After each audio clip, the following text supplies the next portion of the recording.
শুভেচ্ছা সকলকে। Indian visa application যারা করেছেন অনেকে রিজেক্ট হয়েছেন, অনেকেই বা ভিসা পেয়েছেন, কেউ পেন্ডিংয়ে আছেন, আবার অনেকের ঝামেলা হচ্ছে বিভিন্ন কারণে। অনেকের ব্যাংক স্টেটমেন্ট সমস্যা, অনেকের বিভিন্ন ধরনের তোমার আবেদনের পত্রের সমস্যা আছে। তারপরে যারা ইনভেস্ট করেছেন, ডলার ইনভেস্ট করেছেন ব্যাংক থেকে, ডলার ইনভেস্ট করেছেন, তারাও অনেকে ভিসা পাননি বলে জানা যাচ্ছে। অনেকের সমস্যা হয়েছে। বিশেষ করে বেশি সমস্যা হচ্ছে আপনাদের আবেদনের ক্ষেত্রে। আবেদনের সময় আপনাদের যে আগের যে বিভিন্ন ভুলভ্রান্তিগুলো ছিল সে কারণে ভিসা পেতে সমস্যা হচ্ছে।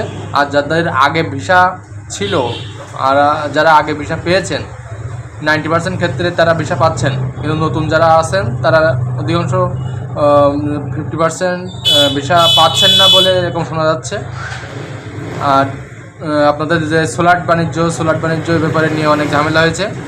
অনেকে সোলাট পাচ্ছেন না, অনেক বেশি টাকা দাবি করা হচ্ছে, অনেক বেশি টাকা দিয়ে সোলাট কিনতে হচ্ছে। অনেক এবং অনেক দূর থেকে ঢাকায় এসে ভিসা করা ঝামেলা, এটাও একটা বড় কারণ। অনেক জেলা আছেন সেখানে অনেক দূর দূরান্তের জেলাগুলোর থেকে ঢাকায় এসে আপনাদের ভিসা করতে হচ্ছে, এবং আবেদনপত্র জমা দেওয়া এবং ভিসার সংগ্রহ করা, বই সংগ্রহ করা, এগুলো করতে অনেক ঝামেলা পোহাতে হচ্ছে অনেকের। এ কারণে অনেকেই এখনও ভিসা করার জন্য, যাদের মন মানসিকতা ছিল তারা এখনও কোনো ধরনের এই কাজে অগ্রসর হচ্ছে না, দেরি করছে, ওয়েট করছে কখন তার নিজ জেলায় বা নিজ পার্শ্ববর্তী জেলাতে এই অফিস আসে তখন তারা করবে। বিশেষ করে যশোর, সাতক্ষীরা, বাগেরহাট এই অঞ্চলের মানুষগুলো, যেহেতু বাগেরহাটের খুলনাতে ভিসার সুযোগ দিয়েছে, কিন্তু যশোর, সাতক্ষীরা এদের ঢাকাতে, দক্ষিণাঞ্চলে বিভিন্ন জেলায় এবং বরিশাল, পিরোজপুর, ঝালকাঠি, এই যে আপনার বরিশাল বিভাগের জেলাগুলো ঢাকা থেকে হচ্ছে, এবং রংপুর বিভাগের জেলাগুলো ঢাকাতে করতে হচ্ছে। তাছাড়া সিলেট বিভাগ থেকেও আপনার এগুলো সমস্যা হচ্ছে। তো মোটামুটি এখনও জটিলতা কাটেনি, সব বিষয়ে অনেক ঝামেলার ভিতরে আছে এই ভিসা কার্যক্রম, কোনো সহজ সমাধান হচ্ছে না। যদিও ইতিপূর্বে আপনারা দেখেছেন যে ভিসা কার্যক্রমের জন্য উদ্যোগ নেওয়া হয়েছে, বিভিন্ন ধরনের উদ্যোগ নেওয়া হয়েছে, কিন্তু সেগুলো এখনো বাস্তবায়ন হয়নি। মাত্র 3-4টি ভিসা সেন্টার ঢাকা, চট্টগ্রাম এবং সম্ভবত আপনার রাজশাহী, এই 3টা ভিসা সেন্টার সম্ভবত চালু আছে।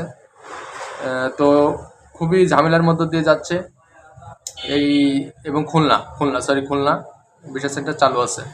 তো এই ধরনের ঝামেলাগুলো অনেকের সমস্যার সম্মুখীন হচ্ছে, ভিসা করতে পারছেন না, আবেদন গ্রহণযোগ্য হচ্ছে না, অ্যাপ্লিকেশান বাতিল হয়ে যাচ্ছে। তো 90% ক্ষেত্রে আমি শুনেছি যে ভিসা দিচ্ছে, এবং শতকরা 10-20% ভিসা রিজেক্ট হচ্ছে। এটা স্বাভাবিক ব্যাপার, কিন্তু এতটাও রিজেক্ট হওয়ার কথা ছিল না। প্রায় 95-98% ভিসা আমরা ইতিপূর্বে দেখেছি যে এটা অ্যাপ্রুভ হয়েছে, কিন্তু বর্তমান সময়ে এই ভিসার একটু জটিলতার কারণে, বিভিন্ন কারণে এগুলো আপনার রিজেক্ট হচ্ছে। তো আগামীতে যাতে ভিসা কার্যক্রম সহজ হয় এবং যারা আপনার ভিসা পাচ্ছেন সকলে আমাদের সঙ্গে কন্ট্যাক্ট রাখবেন আমাদের হোয়াটসঅ্যাপ নম্বরে। আপনারা যারা ট্যুরিস্ট ভিসায় ইন্ডিয়ায় ভ্রমণ করতে যাবেন, ট্যুরিস্ট ভিসায় ইতিপূর্বে যারা গিয়েছেন এবং বর্তমানে যারা যাবেন, ভবিষ্যতে যাবেন, তাদের আমাদের কন্ট্যাক্ট নাম্বারে যোগাযোগ রাখবেন। কারণ আপনারা যদি যোগাযোগ রাখেন আপনাদের কিছু সুযোগ সুবিধা আছে, সেগুলো আমরা পার্সোনালি বলবো।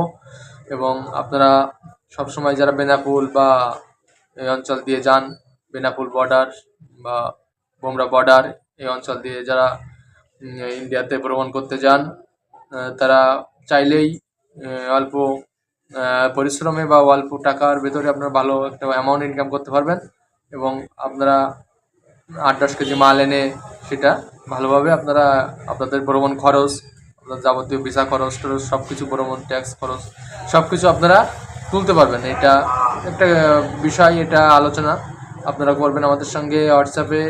অনেকে যান ইন্ডিয়াতে ভ্রমণ বিষয় সুযোগ আছে, বা অনেকে যান মাল আনতে, কম সম মাল এনে আপনারা সেগুলো বিক্রি করেন, কসমেটিক থেকে ইলেকট্রনিক্স থেকে শুরু করে অন্যান্য আইটেম।